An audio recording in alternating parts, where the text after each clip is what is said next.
What is up, nerds? Welcome back to Swerve. At least I think that's still what it's going to be called, for now at least. I'm back, and to all 2.5 thousand of you, I would like to thank you for sticking by and staying loyal to me, because, God, I didn't even think I was going to come back. I'll spare you the long explanation, but basically, school and life happened.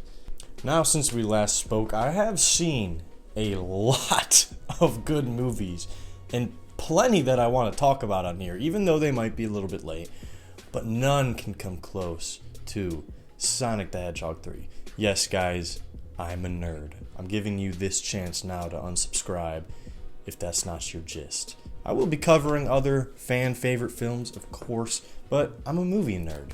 I'm a Sonic nerd. I'm a video game nerd.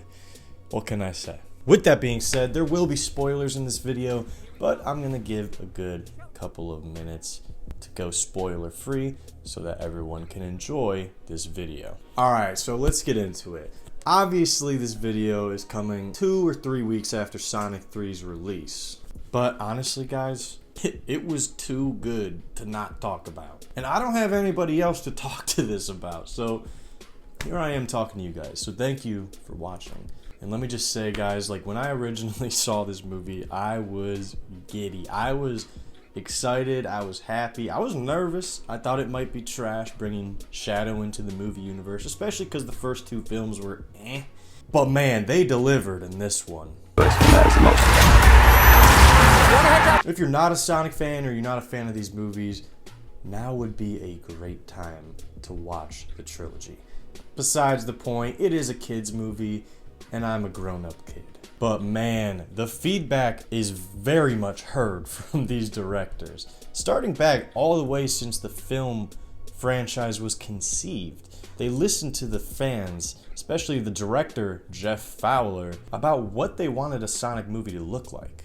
Now we all remember that original Sonic design. Meow? Pure nightmare fuel. But at least some fun was made out of it in the Chip and Dale movie. Oh, you want me to go fast? That's Sonic's thing.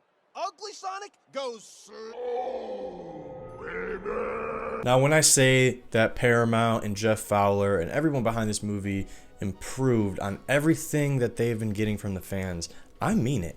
Some of the biggest problems were they would follow up everything with a joke, every major story plot. Some of the CGI would be really bad. It wouldn't take itself too seriously sometimes. There would be random dance scenes. And most of that, for the most part, mind you, is taken out of this movie.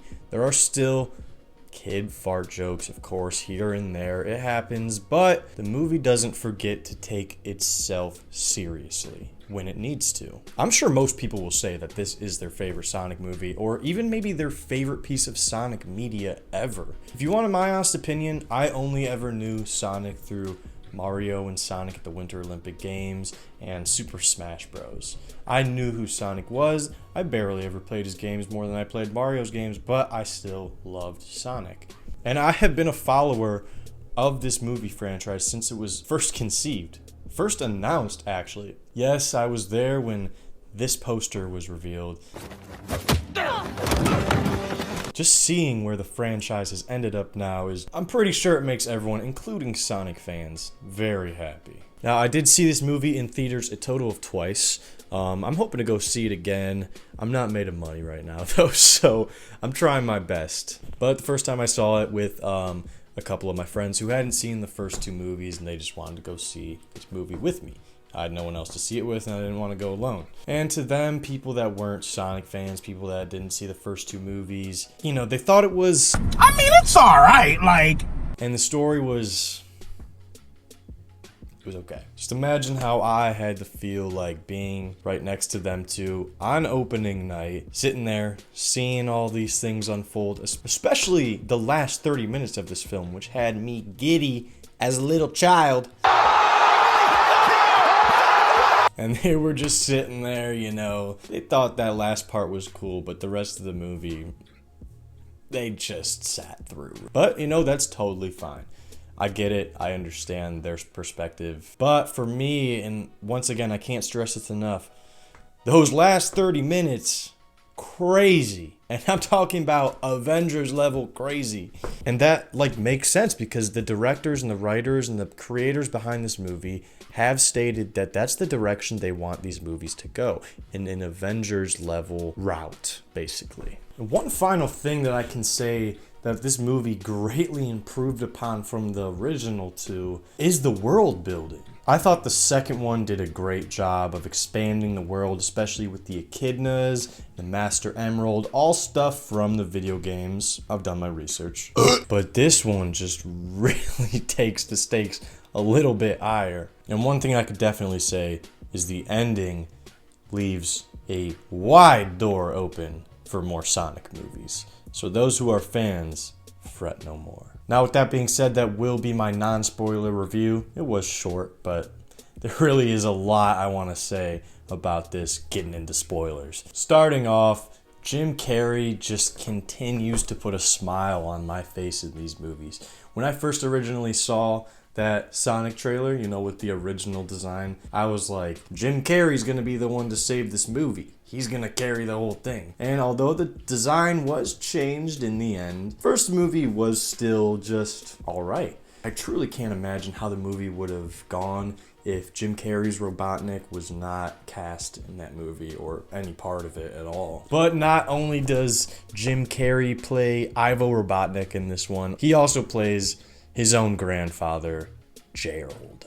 And the scenes between these two are just great.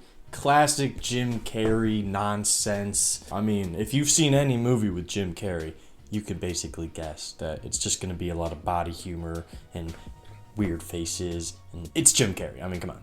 But one of the things that I did not expect from Jim Carrey's portrayal of Robotnik was, once again, I'm getting into big spoilers here. Final warning.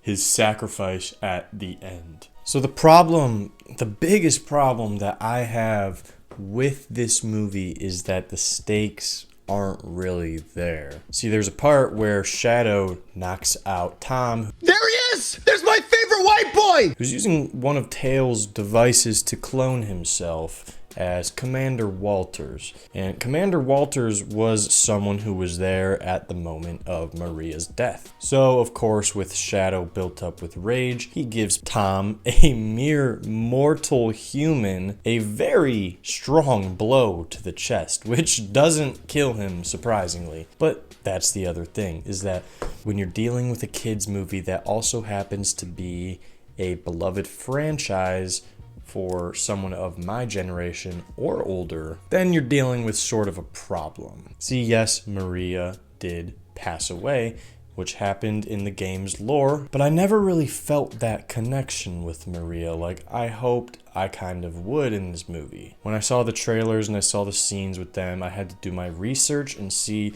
who this girl was, and I eventually found out that she was from the games as a friend of Shadow. This sent Shadow down a very dark path, but besides that, I mean, Tom ends up surviving getting punched full throttle by Shadow. That's just something that I think may need to change as these movies grow up, just like we do. Because not only is the series expanding and growing, so are the viewers that have only just been introduced to Sonic from these movies. Now, one other thing that I really was hoping for in this movie that I didn't quite get to see was some of the off-world events that could happen. As we saw in the first beginning scene of the original Sonic movie, Sonic comes from Green Hill, which is the original starting level in the first Sonic game.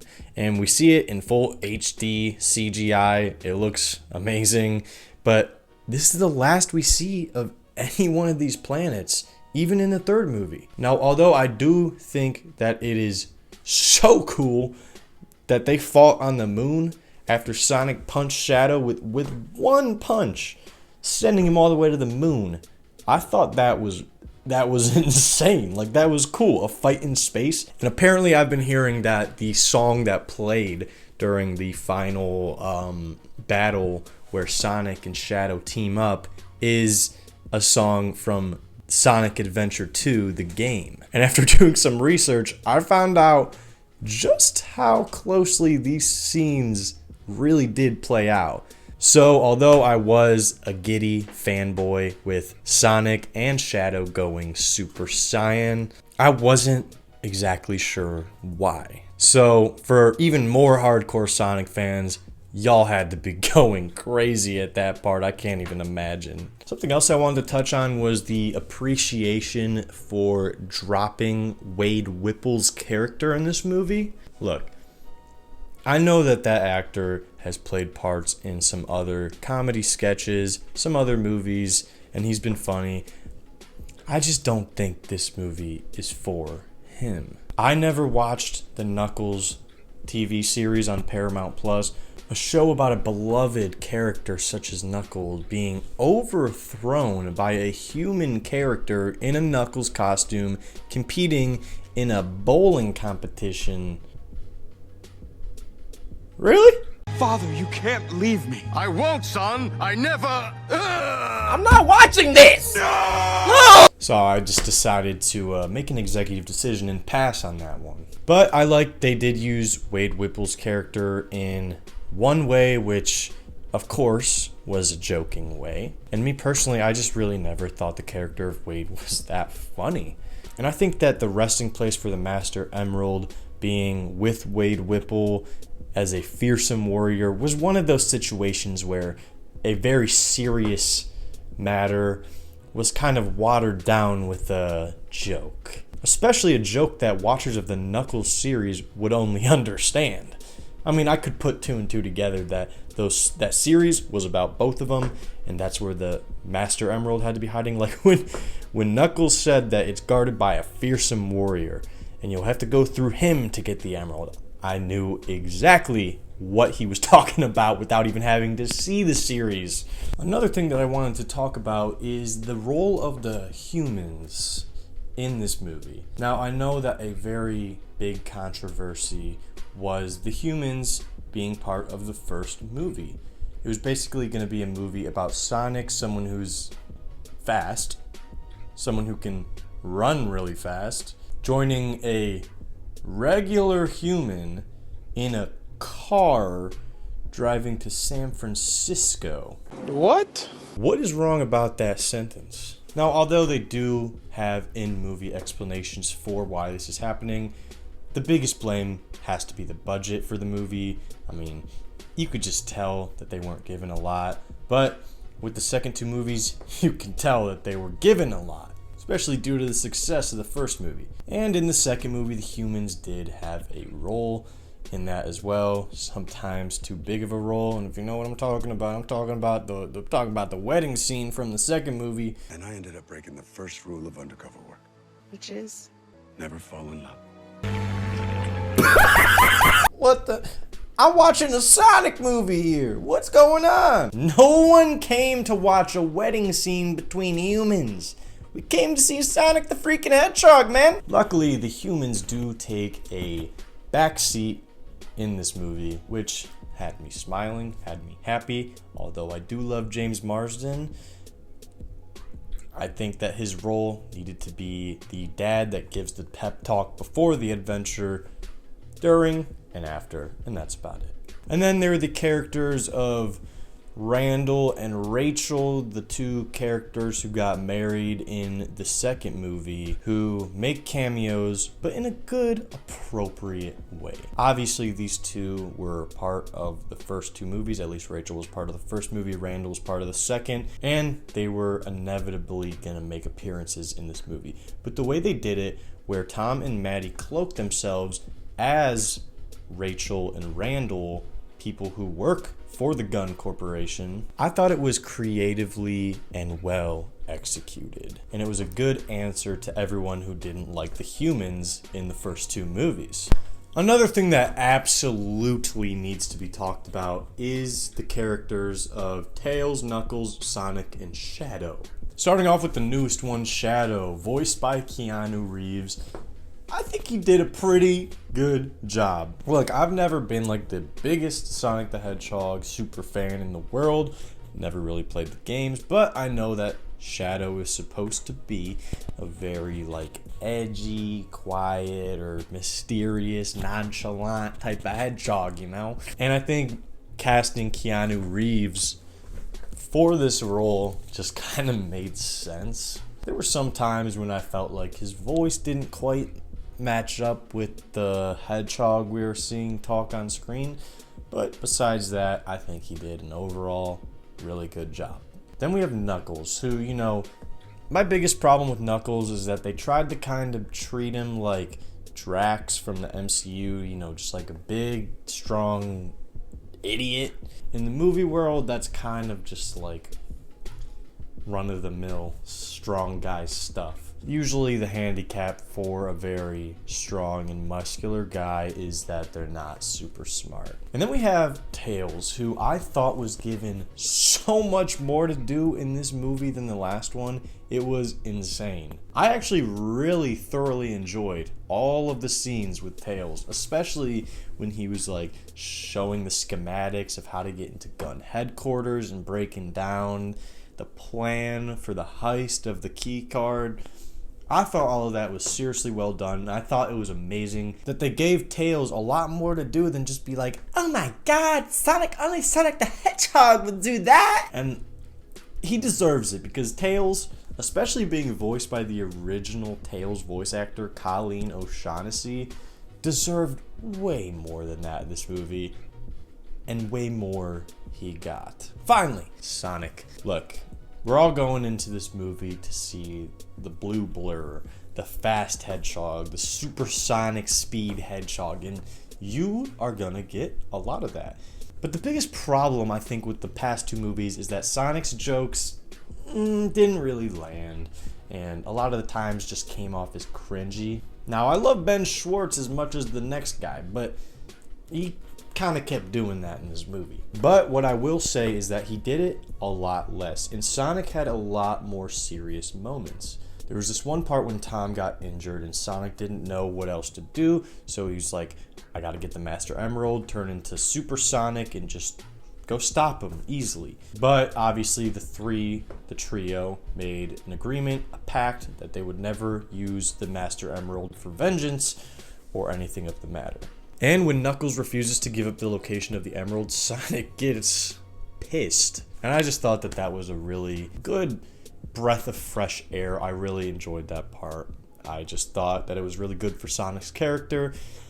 And I think they can go above and beyond in the next movie. Now, the next two things I want to talk about are kind of included in the same thing, but it is the ending of this movie. Like I said earlier, Robotnik sacrifices himself for the good of the Earth, and which I didn't even mention yet, it turns out that Gerald's plan the whole time was to annihilate the entire Earth. Like, I thought the stakes of the first two movies were just, you know, in the first movie, Robotnik wanted Sonic's power. In the second movie, Robotnik wanted the power of the Master Emerald to unalive Sonic and his friends. But in the third movie, Gerald has been so distraught over the unaliving of Maria all those years ago, actually it's 50 in fact, that he wants to lay waste to the entire planet, including them, who are in the Eclipse Cannon in space. And I just thought that that was like unexpectedly dark. The fact that he was willing to destroy the entire planet and himself and his grandson. And then when he told Ivo and he told Eggman that like, you're no Maria, I was like, wow, he really just switched up. Like, he was just putting on that goofy facade the entire movie just to get on his side. I'm like, that's genius. Especially because it was Jim Carrey playing the character. Like, seeing Jim Carrey be like kind of serious in a role where he's mainly goofy, it was really nice. But Super Sonic and Super Shadow do end up stepping in the middle of the Eclipse Cannon in order from stopping it from hitting the Earth. And Eggman realizes that he's been duped into this entire facade, and he betrays his grandfather because he doesn't want to annihilate the Earth. He just wants to rule it. So Eggman joins forces with Tails and Knuckles in order to realign the Eclipse Cannon. And they do it successfully while just scathing a quarter of the moon, or less than a quarter, just like a little part of the moon. And I just really, like, I know no one else is really talking about this, but I thought that was so freaking cool. I thought that the fact that they actually did that to the moon, split the moon in half, is now canon to this universe and separates it from our universe. And then finally getting into the end credit scene, Sonic is seen racing all the way to New York from the race at the end of the original movies, pre-credits, where he is ambushed by an army of Metal Sonics. Once again, not a fan of the games, but I know that he is from the games. And when he just seems like he's outnumbered, Amy Rose, Pink Hedgehog, comes in with a magic hammer and is revealed to be the next upcoming furry friend for the movie. Now, I couldn't quite feel that excitement of Amy coming to the games because I'm just not that huge of a fan of the games.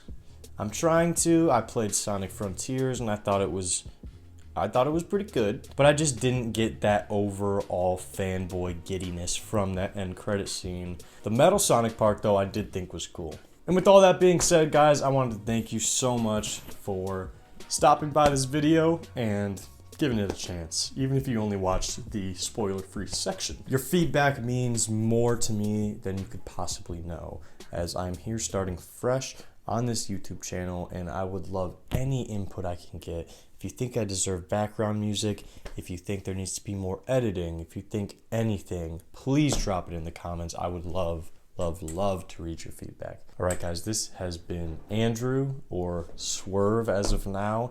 Thank you guys so much for watching this video. Have a good day, nerds.